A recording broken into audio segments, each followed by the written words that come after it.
Hello everyone, and welcome back to the channel. Today, we are tackling a question that's on everyone's mind. Are NFTs officially dead? Once hailed as the digital gold rush of our generation, the NFT market has absolutely imploded. Just look at the numbers. In the second quarter of 2025, trading volume plummeted to just $823 million. That might sound like a lot, but compare it to the staggering $4 billion we saw in the same quarter of 2024. That is the fifth straight quarterly decline, and it's a brutal reality check.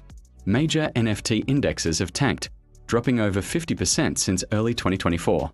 Many are calling this the worst year in NFT history, and if you were one of the millions who bought into the hype, you know exactly what I'm talking about. The feeling of seeing your digital assets lose almost all their value. It's a unique kind of heartbreak. We are going to dissect what went wrong, what it means for you, and where we go from here. Is this really the end? Or is it something else entirely? Let's rewind the clock for a moment. Remember 2021? It felt like a different world. The news was buzzing with incredible stories. The artist Beeple sold a single NFT for an eye-watering $69 million at Christie's auction house. CryptoPunks and Bored Apes were the new status symbols, selling for millions and appearing everywhere from celebrity profile pictures to late-night talk shows. The total annual trading volume for NFTs exploded to over $50 billion.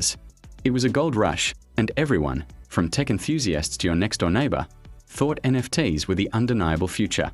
They weren't just digital art, they were collectibles, tickets to exclusive communities, and for many, a sign that you were on the cutting edge of culture and finance. The promise was immense: digital ownership, creator empowerment, and a whole new asset class. But as we all know, hype that burns that bright often can't last forever. The cracks started to show. Insanely high gas fees made trading inaccessible for many. An endless stream of low-quality, copy-paste projects flooded the market, and unfortunately, a significant number of them turned out to be outright scams or rug pulls, leaving investors with nothing. All of these factors combined to create the perfect storm, leading us directly to the bust we are witnessing today.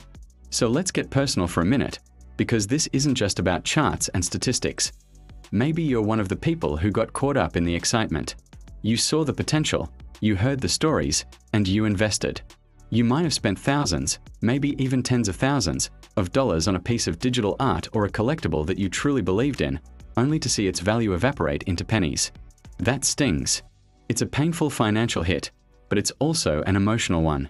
It's okay to feel that disappointment and even a sense of betrayal. You're not alone.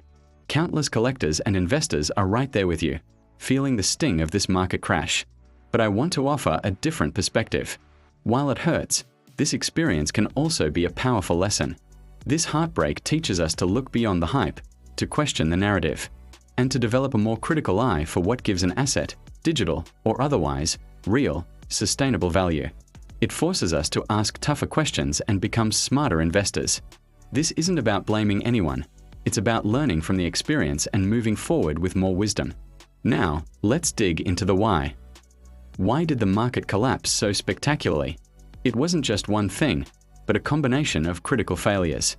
First and foremost, the hype died. The constant media attention, celebrity endorsements, and FOMO that drove prices to astronomical levels simply vanished. Once the mainstream narrative moved on, the speculative bubble popped. Secondly, the economics of the ecosystem became unsustainable. High gas fees on the Ethereum network made small transactions prohibitively expensive. On top of that, debates and changes around creator royalties created uncertainty and reduced the incentive for artists and developers to build long-term value.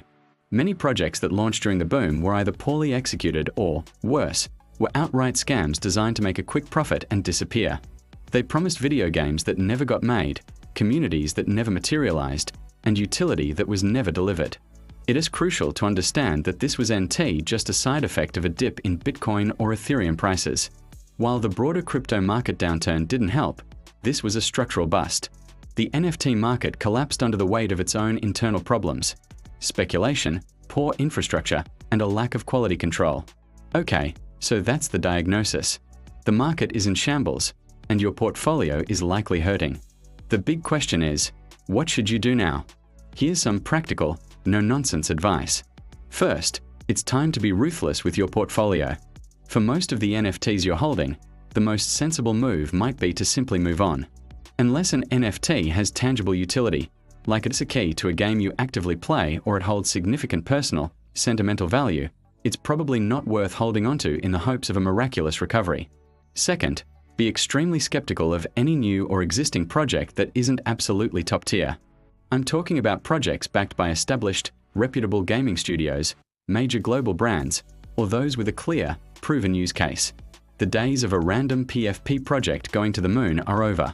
Third, and this is a major mindset shift, start treating NFTs as collectibles, not guaranteed investments.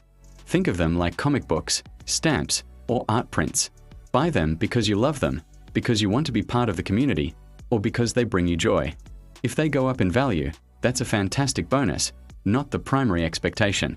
And finally, a timeless piece of advice: fight the FOMO. Fear of missing out is what fueled this bubble and destroyed so many wallets. If you don't genuinely believe in a project, if you don't use it or understand its value proposition, stay away. Your financial well-being is more important than chasing the next fleeting trend. Now, after all that doom and gloom, is there any hope for the future? I believe so, but it's going to look very different from the 2021 frenzy. The idea of NFTs as speculative, get-rich-quick JPEGs is likely dead and buried. But the underlying technology? That's just getting started. We are already seeing the seeds of a more mature, utility-focused ecosystem. Some blockchain-native art platforms and gaming ecosystems are starting to find their footing and may stabilize and grow over time. More importantly, major institutions and tech companies are quietly experimenting with the technology behind NFTs for things like digital identity, ticketing, music rights, and supply chain management. This is where the real, long-term potential lies, in applications that solve real-world problems, not just in creating digital scarcity for its own sake. The big lesson here is that patience and selectivity are the new kings. The market is shifting from hype to substance. So, if you're going to stay in this space, your strategy must evolve too. Stop chasing quick profits and start focusing on projects with genuine, real-world utility or deep personal significance to you. This is the path to navigating the next chapter of digital ownership. NFTs aren't dead, they're just evolving. If this breakdown helped you make sense of the NFT crash and gave you a clearer idea of how to navigate the rubble, I'd really appreciate it if you hit that like button and subscribe to the channel. We are here every week, breaking down the chaos in crypto and digital collectibles into clear, actionable strategies to help you invest smarter and stay ahead of the curve. Thanks for watching, and I'll see you in the next video.